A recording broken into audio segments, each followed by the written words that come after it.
Prepárense, porque lo que les voy a contar hoy es de esas historias que te hacen cuestionar la propia humanidad. ¿Saben ese tipo de caso que te deja un nudo en la garganta, indignado y con una sensación de injusticia? Pues sí, este es exactamente así. Y les garantizo que no saldrán ilesos de esto. Pero antes de sumergirnos en este torbellino de emociones, quiero invitarlos a formar parte de nuestra comunidad. Si son nuevos por aquí, suscríbanse al canal y activen la campanita. Así, no se perderán ningún detalle de nuestras historias y estarán al tanto de todo lo que sucede por aquí. Y claro, síganme en las redes sociales, donde interactuamos y compartimos un poco de nuestro día a día. Ahora, respiren hondo, porque lo que viene a continuación es pesado. La historia de Nubia Doctor, nacida el 26 de mayo de 2000, junto con su hermano gemelo Victor Mello, en Washington, Estados Unidos, es uno de esos relatos que nos hacen cuestionar los límites de la crueldad. La vida de Nubia ya comenzó en medio de un caos. Su madre, Sandra Doctor, luchaba contra la adicción al alcohol y las drogas, un problema que ya le había costado la custodia de 4 hijos. A pesar del diagnóstico de hiperplasia suprarrenal congénita de Nubia, que exigía cuidados médicos constantes, Sandra logró mantener la custodia de los gemelos, alegando estar en rehabilitación. Pero la falsa promesa de una vida mejor no duró mucho. En 2003, la negligencia era evidente y los gemelos fueron entregados al padre, Víctor Bustillo. Sin embargo, en 2004, un crimen atroz cambió todo. Víctor fue acusado de abuso infantil y Nubia y Víctor fueron arrojados a un sistema de adopción fallido. Fue entonces cuando Jorge y Carmen Barahona entraron en escena, una pareja de Miami que parecía ser la salvación. Con un historial de adopción y un hogar acogedor, parecían ser el refugio seguro que los gemelos tanto necesitaban. Pero las apariencias engañan, y pronto la cruel realidad comenzó a revelarse. Una enfermera encendió la alarma, denunciando la negligencia médica de Nubia. Pero, a pesar de las evidencias, los Barahona mantuvieron la custodia, siguiendo el destino de Nubia en un camino de dolor y sufrimiento. Y aquí, les hago una pregunta: ¿hasta dónde llega la maldad humana? ¿Qué lleva a alguien a descuidar el cuidado de un niño hasta el punto de ponerlo en riesgo? ¿Y qué decir de un sistema que falla en proteger a los más vulnerables? Si esta historia los atrapó hasta aquí, dejen su like para que más personas conozcan esta historia y para que YouTube les muestre más historias como esta. Y no olviden comentar qué les está pareciendo la historia. La tensión aumenta y la historia toma un rumbo aún más sombrío. En 2005, Nubia, en un momento de vulnerabilidad, confiesa a un compañero de escuela un secreto perturbador. Su padre la estaba obligando a hacer cosas que la incomodaban, tocándola en lugares inapropiados. La investigación que siguió, sin embargo, concluyó que las acusaciones se referían a su padre biológico, una figura distante de su presente. El caso fue cerrado, pero las sombras del pasado persistían.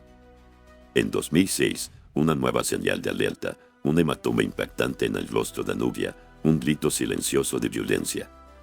La pareja Barahona, presionada, lleva a la niña a una consulta, pero solo cuando las marcas ya habían desaparecido. Los médicos, sin rastros visibles, aceptan la explicación de la pareja, una caída accidental. Pero las sospechas no cesan. En 2007, los profesores notan que Nubia está extremadamente delgada, hambrienta y emana un olor fuerte y desagradable. El Departamento de Protección Infantil investiga nuevamente, pero la pareja Barahona insiste en que la condición de la niña es resultado de problemas de salud y no de negligencia. La investigación se cierra, una vez más, sin conclusiones. En 2008, la pareja inicia el proceso de adopción de Nubia y Víctor, encontrando resistencia en Paul Newman, el tutor médico designado por el tribunal. Los Barahona, en una maniobra desesperada, envían cartas a figuras influyentes, como el gobernador de Florida, alegando amor y cuidado con los niños. La presión surte efecto, Paul Newman es removido, y la adopción se oficializa en mayo de 2010. Pero la falsa sensación de normalidad se desvanece rápidamente. En 2010, nuevas denuncias: Nubia está perdiendo cabello. El Departamento de Protección Infantil es llamado, pero las investigaciones continúan sin progreso. Jorge Barahona, el padre adoptivo, atribuye la caída del cabello a una condición genética heredada de la madre biológica de Nubia. Y entonces, en 2011, el horror se revela. Una patrulla de rutina en las carreteras de Florida se encuentra con un camión de la empresa de control de plagas de Jorge Barahona. Un olor fuerte y nauseabundo emana del vehículo. Lo que debería ser una simple verificación se transforma en una pesadilla. Jorge está consciente, pero desorientado. A su lado, en el asiento del pasajero, Víctor, su hijo adoptivo de 10 años, está inconsciente, convulsionando. Lo que los policías encontraron a continuación desafiaba la propia cordura. ¿Y qué estaba pasando con Nubia? ¿Dónde estaba ella? La escena que se desarrolló a continuación fue de quitar el aliento. La urgencia se apoderó del lugar y los policías, en estado de shock, llamaron inmediatamente a una ambulancia. Lo que los paramédicos encontraron al llegar fue aún más alarmante. Víctor, el niño de 10 años, estaba visiblemente herido, con dificultades respiratorias y el cuerpo cubierto de sustancias químicas desconocidas. Una investigación posterior reveló que Víctor había sido expuesto a un ácido corrosivo que había impregnado todo el vehículo, haciendo que el aire circundante fuera tóxico y con un olor sulfúrico. Pero el horror no terminaba ahí. Al abrir la parte trasera del camión, los policías se encontraron con cajas de productos químicos no identificados y, dentro de una bolsa de basura, restos humanos. La confirmación de que esos restos pertenecían a Nubia Barahona, la niña de 10 años, selló el destino de esa escena macabra. Su cuerpo estaba cubierto de ácido, un intento obvio de borrar los rastros del crimen. Los medios de comunicación, sedientos de detalles, se apoderaron del caso. El cuerpo de Nubia fue llevado al Instituto Médico Legal para los exámenes necesarios, mientras que Jorge era trasladado a la comisaría y Víctor luchaba por su vida en un hospital.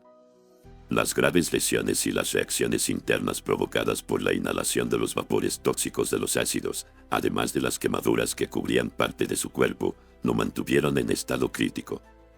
Los médicos, en un examen más detallado, descubrieron heridas que revelaban el abuso físico que Víctor había sufrido a lo largo de los años. Una clavícula rota, un brazo fracturado y cicatrices profundas en las nalgas eran evidencias claras del sufrimiento que él y Nubia habían soportado. Finalmente, el 2 de marzo de 2011, Víctor fue dado de alta del hospital, pero no regresó a la casa de sus padres adoptivos. Fue trasladado a un hogar terapéutico, donde inició un largo proceso de curación física y emocional.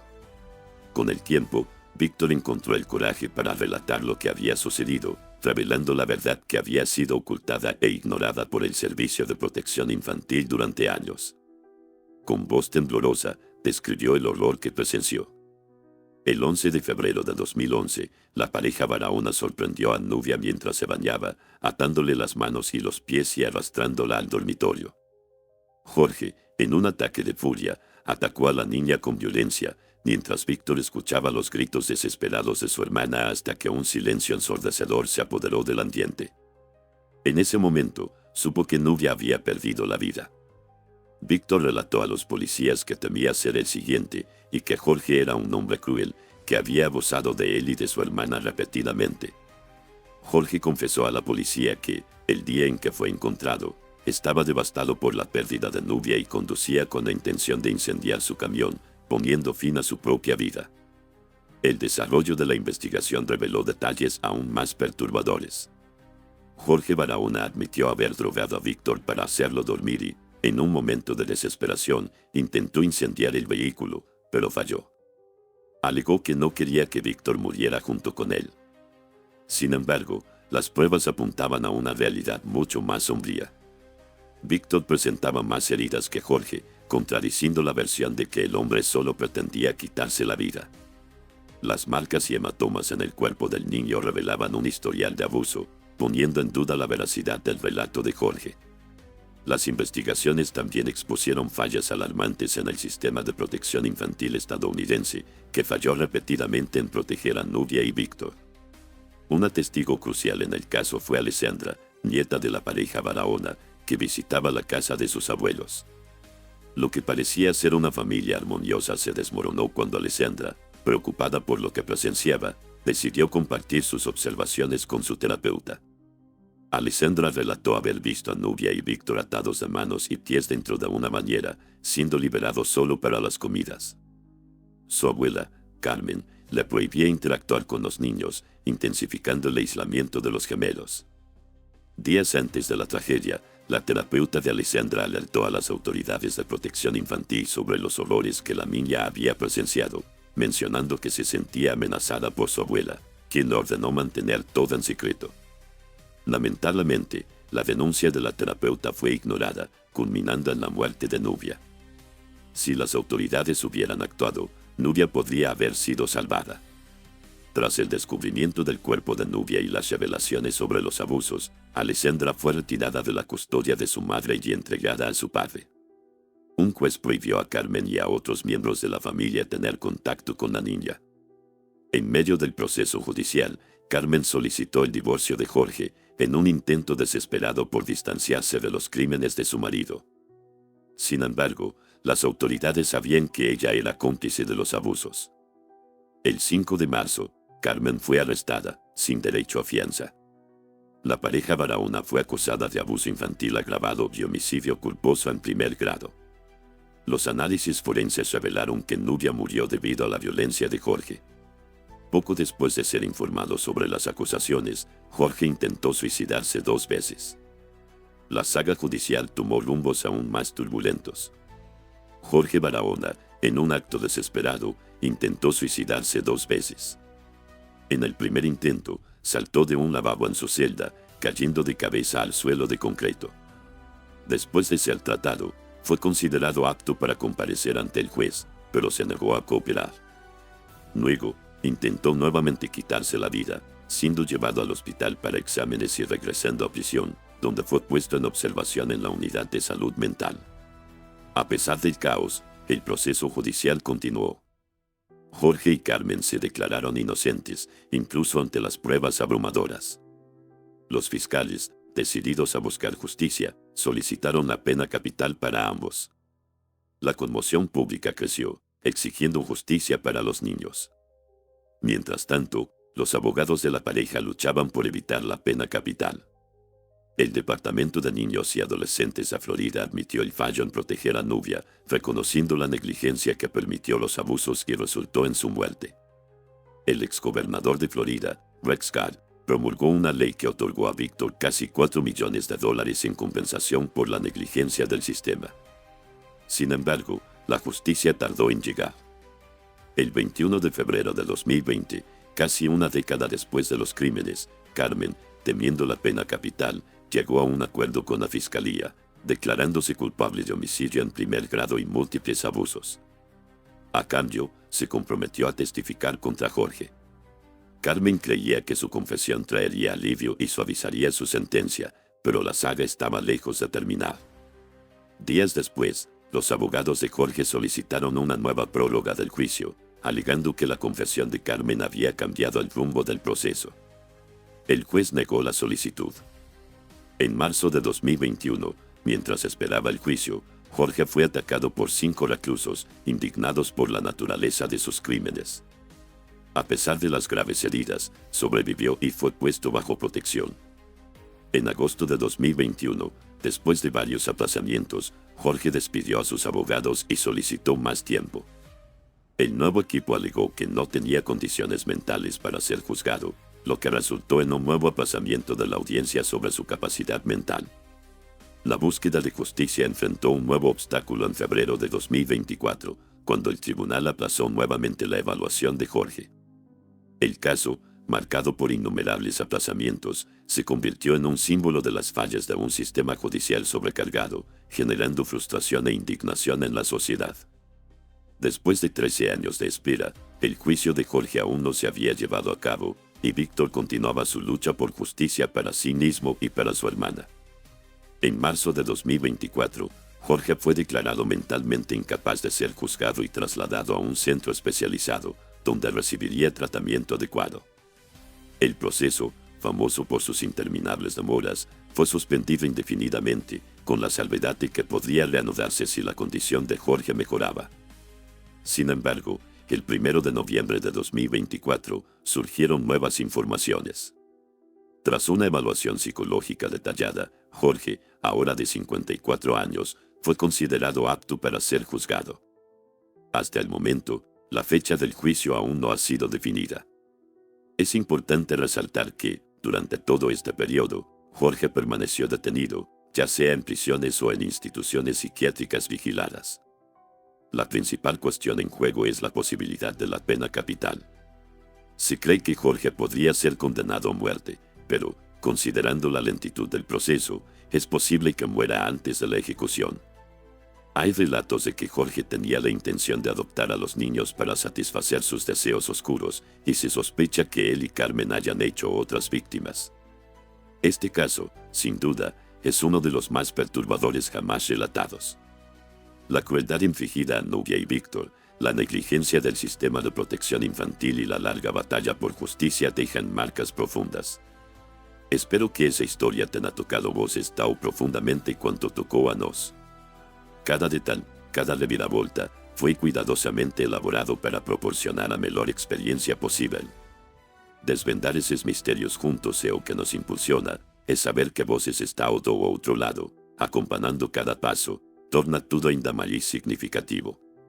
Nossa missão é construir uma comunidade vibrante e engajada aqui no Laços de Crímenes, o espaço onde podemos compartilhar nossa paixão por histórias reais e explorar os mistérios que nos intrigam. E para isso, contamos com a sua participação.